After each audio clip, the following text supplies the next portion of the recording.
Hi, I'm Harshada Pawar. Today's topic is Operation Black Tornado, 26/11 Taj Hotel attack. 9:40 minutes. The Taj Palace, the iconic symbol of Mumbai, built 105 years ago in defense to the British, was about to become the icon of Mumbai's fall. The blasts were very loud. They reportedly ran in with backpots on their backs and guns in their hands, and there will be a speculation to figure out how much they had in their bags. A team of police officers had managed to enter the Taj with the help of hotel security manager and into the room with all the CCTV cameras. The two gunmen walked over the bodies and blood across the lobby. They were met with two other gunmen who joined them from the southern entry. Their aim to round up as many. Together they took the elevator to the sixth floor, high-profile hostages as they could. Ramamurthy, aged 69, a banker from Bangalore, started to pack his things and looked for an escape route. Ramamurthy says, I heard the bullet shots on my door and followed by a big thud, and the room was opened up. Before they could think, his door blasted open, and he was taken hostages by the gunmen. One of them held the assault rifle on my temple and said, keep quiet. I was nervous, emotions. I was breaking down, and I cried and said that don't kill me. I pleaded for mercy. The terrorists called their handlers to give them a lowdown.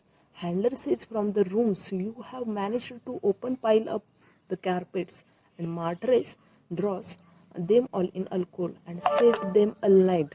At least fire to 2 or 3 floors. Terrorist says, all right, handlers, and it is important that you answer when we call, okay? The harbor's craft Vahini arrived at Marcos Special Forces Base, INS Abhimanyu. The Marcos braced themselves. Operation or unfamiliar terrorists are armed with AK-47 and MP5 submachines guns and holsters, 9mm pistols on their thighs. The Marcos are specially trained for counter-terrorist combats. Vishwas Nangre Patil was keeping watch from the control room. The terrorists had started gathering matters from the rooms. Patil knew something is up. He asked his senior Gaffer for permission to go in. Gaffer refused. He told Patil to wait. The Navy was coming. It would have cost me my life. When all the 4 terrorists were in my room, the police could have blasted the room, but it appears that they were told to keep off till the commanders come in. NSG headquarters flash code. The Black Cats get into their gear. The attacks began at 9:20 p.m. hours on 26 November. The Marcos arrived at 2 a.m. hours on 27 November. According to counter-terrorist expert, a task force needs to arrive no longer than half an hour after the attack. The Marines had already lost 5 hours and the NSG would lose 12 hours. 27th November, Indian intelligence started intercepting the conversations between the terrorists and the handlers. The calls were made to Karachi. Handler says when they see fire the whole place ablaze, they are worried and afraid.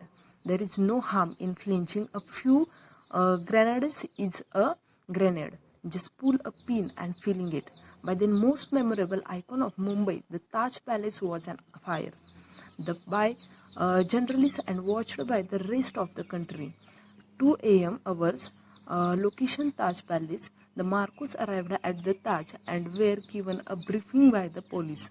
The hotel security manager handed them a blueprint of the hotel layout on an A4 size sheet of paper. The commando could not make sense of anything on the dense blueprint. Puts in his pocket, they would be going in blind. In silence, the Marcos made their way in with the security managers.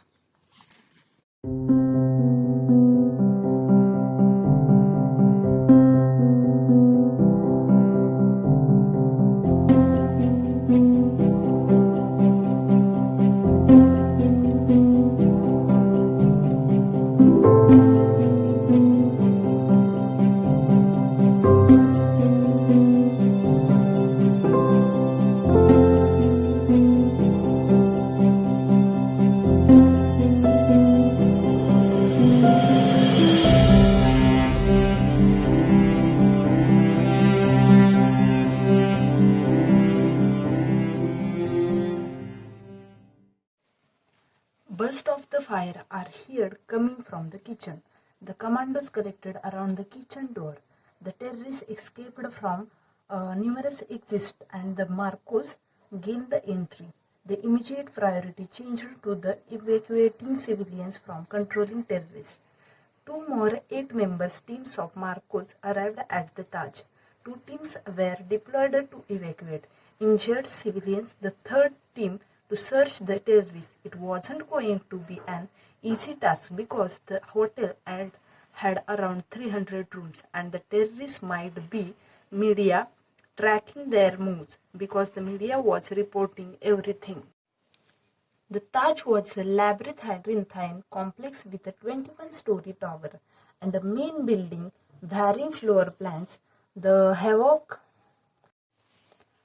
Taj was a labyrinthine complex with a 21-story tower and a main building constructed in a U-shape with varying floor plans. The havoc inside the hotel suggested a bigger contingent. The clock was ticking. Sharon had no time. He took his men to the pavement outside the Taj, explained the layout to his commandos with twins. Sharon's immediate priority was clear: evacuated technical hostages, civilians trapped in the operated zone. Sharon split his men into two teams. Colonel Sharon would lead the Taj team himself with Kandwal and Major Unnikrishnan. The NSG team took a handover from the Macros. The Macros had been instrumental in saving more than 300 lives and were now handing over the final assault to the heavier numbers NSG. The Major Sanjay Kandwal and Major Sandeep Unnikrishnan were supposed to sandwich the terrorists at the chambers. The snipers team commanders Major Jastora took a walk around the periphery of the Taj. The gateway of India seemed like an obvious sniper perch, and thanks to an ongoing construction, it already had iron scaffolding. The climb was going to be easy. God, he thought, works in small ways. Colonel Sharon's estimate was 2 gunmen, but his men were reporting 4. The door-to-door searches reporting 4 were brutal. A fire choked some floor, forcing the commandos to group. Major Jodha found himself at the grand staircase. A single long staircase split into a pile. His men were pinned down by bullets and grenades that rained down from multiple directions at once. Jodha was hit once, then again, 8 times in all. Major Unnikrishnan dragged him out of the line of fire. God, he thought, works in small ways. Colonel Sharon's estimate was 2 gunmen, but his men were reporting 4. The door-to-door searches were brutal. A fire choked some floors, forcing the commandos to group.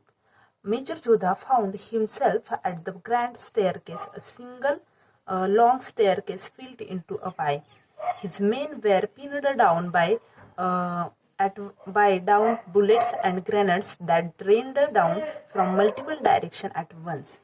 Jodha was hit once, they again, 8 times in all. Major Unnikrishnan dragged him out of the line of the fire. The last words that Major Unnikrishnan team heard from him were, "Don't come behind me," as the major swung around to take out the first gunman. He was surprised by a burst of fire. He buckled to the ground, squeezing off several errant rounds as he fell. The radio transmission screamed, "Sierra Leone to Commando 4," but there was only silence on the other end. 28 November 2008, 12 p.m., Khandwal and his commandos were tracking Unnikrishnan's killers through a void that was ambush ready. Suddenly, there were shots heard from the restaurant Wasabi. The gunmen were running out of the space to maneuver. Colonel Khandwal and his team finally got into the hallway that led to Wasabi restaurant, reached the door with Explorer and blew it up. Colonel Sherwan threw back-to-back grenades into Wasabi. The liquor in the bar ignited. The terrorists started moving downside to break out the windows. Shortly after dawn, one of the gunmen tried to escape through the southernmost window of the bar. He was shot thrice by Major Roy from bar door.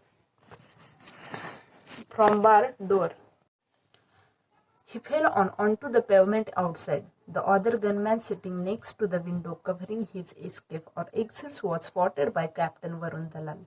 He was shot dead by the commando. When the fires inside were finally snuffed out, the charred remains of two more accomplices lay on the floor. Major Khandwal walked through the debris. All the four terrorists were accounted for. The Taj was clear. It had finally ended. The world knows that the Taj is an iconic hotel. There is nothing you cannot be. There is nothing you cannot do. Oh, there is nothing you cannot have. You are the most magnificent, the most remarkable, the most splendid being God has ever created.